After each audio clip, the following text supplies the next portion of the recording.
Hello fin lovers, it's Mr. B and welcome back to my channel. Today we're going to be talking about some new fish that are in the lineup here at Mr. B Aquatics. We were able to attend 2 events in May that allowed us to purchase some nice high quality fish. Those events were the Bucks County Aquatic Society annual fish auction, as well as the Allied Aquatics fish swap in Horsham, Pennsylvania. Both events were fun. If you ever get a chance to attend an auction or a swap, I highly recommend it. You'll definitely have access to fish that you might not have access to in your LFS or the big box stores.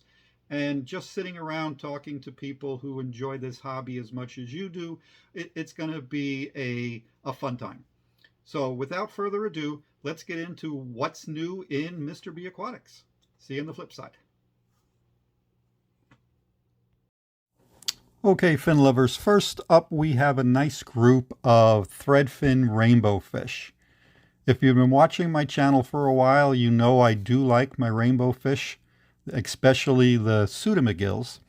These are similarly related to the pseudomagills. A very nice active fish, doing very well in this 20-gallon aquarium here.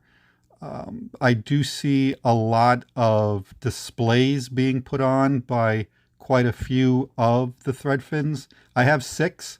I believe I have a group of 4 males and 2 females, or 4 males, 1 sub-male, and 1 female. But there is some shows every once in a while. I don't know if they're going to do any flaring while we're watching this video, but trust me, it is a sight to behold if you haven't seen it before. One of the things, as I try to get a little closer in here so we can get some color, but I don't think it's going to focus. It's focusing on this wood right now. So I don't think this is going to work very well. Now they're just not focusing up. So I'm probably going to zoom out here, and but you can just see the beauty of this fish. It's not as colorful as it's going to be. They are quite young, but it will definitely be a sight prettier as they age. One thing about this tank that I'd like to talk about is this piece of driftwood here.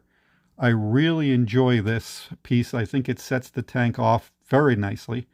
I asked a good buddy of mine who sells driftwood to pick me 2 nice pieces for 20-gallon longs, and this is one of the pieces. We'll see the other piece in a little while. But I think if I'm able to get some moss to grow on here, even though I will never say I'm an aquascaper, I will say this will probably be a very nice looking piece. So what do you guys think? Are you enjoying the look of this particular piece of driftwood? Leave a comment.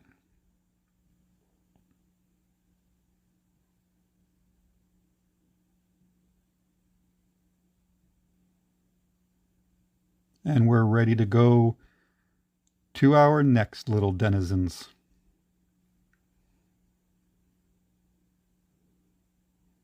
Okay, these guys here are a little hard to get on video because they are tiny little micro predators that love to hide. But these are Asian stone cats, also known as dwarf anchor cats. They're a tiny little micro predator, as I mentioned, and they are just what people would call an oddball catfish. These fish love to eat live food, including baby brine, as well as live blackworms. Blackworms are not easy to come by all the time, so when they do get fed the live blackworms, they really enjoy it. Again, we're looking at these fish as the light is on them. If you really want to see some action with these little guys, it's always best to look when the tank light is off and there's just some ambient room. You'll be able to see the fish move. Here we go. A topic that got brought up a little while ago to me is is that hydra in your tank. And as you can see on the glass right there, yes, I do have hydra in my tanks when I feed baby brine shrimp. It's a byproduct of when you feed, probably overfeed baby brine shrimp. So I'll be doing a video in the future on hydra and what it is, and if you want, how to get rid of it. But if your fish aren't too small, if you don't have little fry, they're probably not going to present much of a nuisance. And fish do snack on them. So we're about ready to go to the next species here.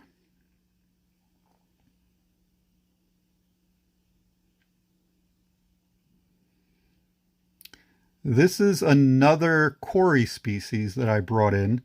This is the Corydoras loxazonus. And I won 6 of these at the Bucks County Aquatic Society. And I have another 6 in quarantine that I purchased from an online supplier of mine. So these are a very, very colorful Cory. They're on the larger side for the ones that I normally carry. These ones can get up to about 3.5 inches. I love the coloration on them. Looks like they've got like a little bandit mask there. It's a very quick swimming little guy when they get going. The ones that are currently in my quarantine tank prefer to swim more in the middle of the water, which is a characteristic that I really haven't seen before, but they are on a glass bottom. Maybe they don't prefer that. They will be joining these 6 shortly, probably this week. So we will see what 12 of them in this tank do. You know I like my Corys if you follow this channel, and this is going to be a species that I think I'm going to fall in love with. Get ready for the next species coming up.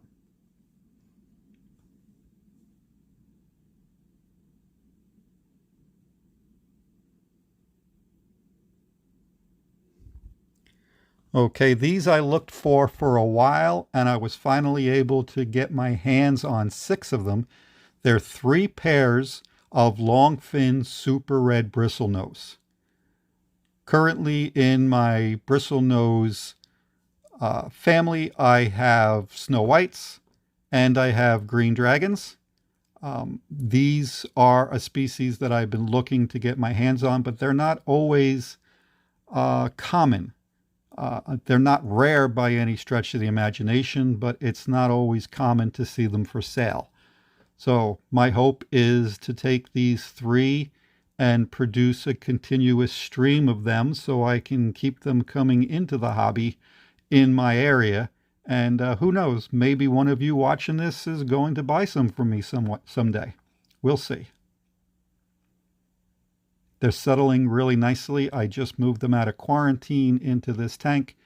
This piece of driftwood that we're seeing up on top here, this is another one from my buddy. It's a very unique piece. It's basically just a big branch off a tree that he found in the forest. But he's had in his tanks for, about a year and a half. So it is fish safe, and it's not leaching anything into the water. So I love it. This is a species of Killy fish right here. This is the Fundalopanchek amieti, if I'm pronouncing that right. This was purchased through the auction at Bucks County. And this particular Killy is on the CARES list. Now, if anybody knows what the CARES list is, it's an organization that keeps track of fish that are endangered, whether they are extinct in the wild, whether if they are at risk, whether they're at severe risk. So it's just a way of classifying fish and how common they are in the wild. So these are not very common. These are in the endangered side of the CARES list. So I'm very happy to attempt to breed these and keep them going, at least in the hobby.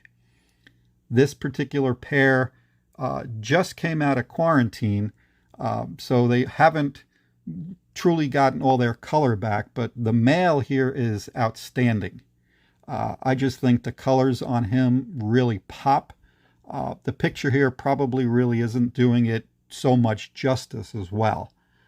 My attempted goal is to figure out the best way to breed these. Doing research online, I've seen where about 30% of the people use spawning mops and about 70% of the people use a peat base substrate, or not substrate, but a peat-based container for them to lay their eggs in. So we all know that I use spawning mops when I'm using them for my rainbows. I'm going to attempt this species first with a spawning mop and see how that goes. Really don't have a whole lot of experience with the peat in a container, so I'll have to do more research on that, but I will try that at some point as well to see which one I am getting most success with. So look forward to a video on me attempting to spawn these, as well as how I create spawning mops here at Mr. B. These will be videos coming out shortly, probably within the next week or so. So as we're looking at the two of them on screen right there, we're getting ready for the next new member of the Mr. B lineup.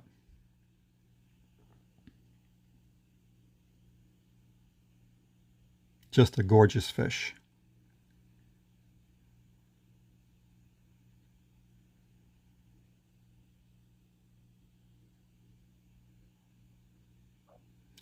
Okay, this next guy was very, very hard to film today because he just didn't want to come out from his hiding spot.